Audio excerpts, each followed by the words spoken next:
track, and when is he being detected by a submarine? So that's something we need to be concerned about. How do we counter that?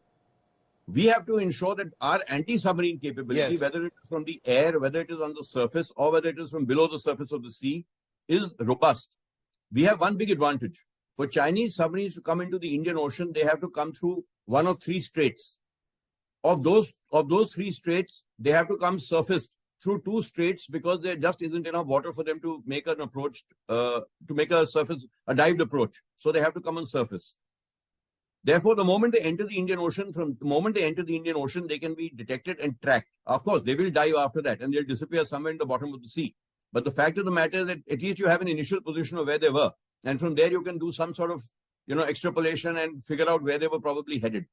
So that is one part of it. That is an advantage we have. There's only one strait called the Ambarvatai from where they can make a dive transit. The problem with that is so far south that the distance the submarine has to traverse from the Chinese mainland to the Indian mainland is considerable. I mean, Colombo is, I think, about 8,000 miles away.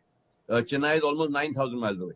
So that's a huge distance the submarine has to transit, which practically makes it almost, I wouldn't say impossible, but makes it very difficult to deploy conventional submarines. Right. So we can be reasonably sure that what they will send to the Indian Ocean will be primarily nuclear submarines.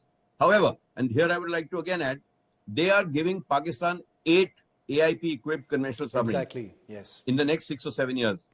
Now, for a country of Pakistan's size and of Pakistan's coastline, she already has 3 French AIP-equipped submarines, 8 more, 11 submarines will be a very formidable submarine capability that Pakistan Navy will have.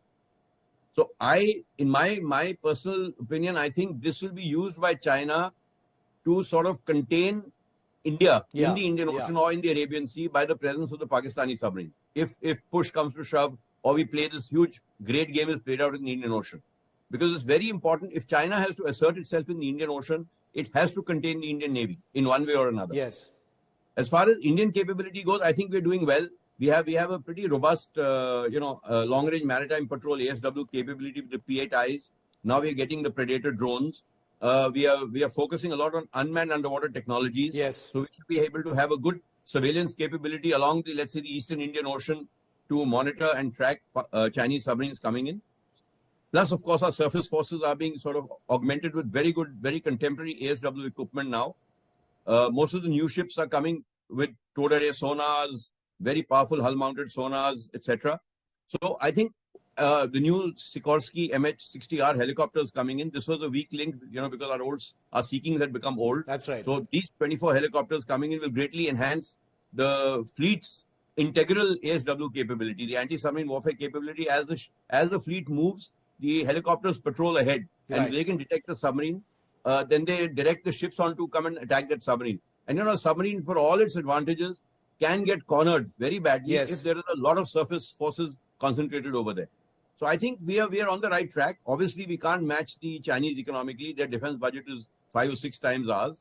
We have a lot of other competing and conflicting sort of requirements. Right. But I think given our limitations and given the sort of planning, the Navy has always planned well ahead. That's one advantage the Navy has. And so I think we're doing well as far as our ability to counter a Chinese presence in the future is concerned. We can always do better. So there's no end to it. We can do better, but we're on the right track. I'll leave it on that positive note. Thank you very much for your expert words and wisdom and putting this complex story into perspective for us. Tomorrow is when INS Jatayu will be commissioned, and like Commodore Jai Singh said when he referred to the MH-60 Romeo anti-submarine warfare helicopters, that squadron will also be commissioned tomorrow in Kochi in Kerala. So big day for the Indian Navy.